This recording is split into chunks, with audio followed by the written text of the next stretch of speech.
Okay, this is room 308, refrigerator issues. This door opens the way I would assume that Jill wants them to open.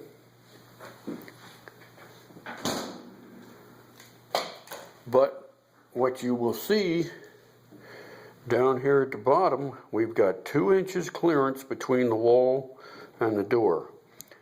And with the door swing, the hinge swing, the door hits down there before the door is fully at 90 degrees open, as you can see. If we reverse the door, so the door opens the other way, with the hinge on this side, the door will swing 90 degrees, but it's also going to be blocking the entrance to your kitchen.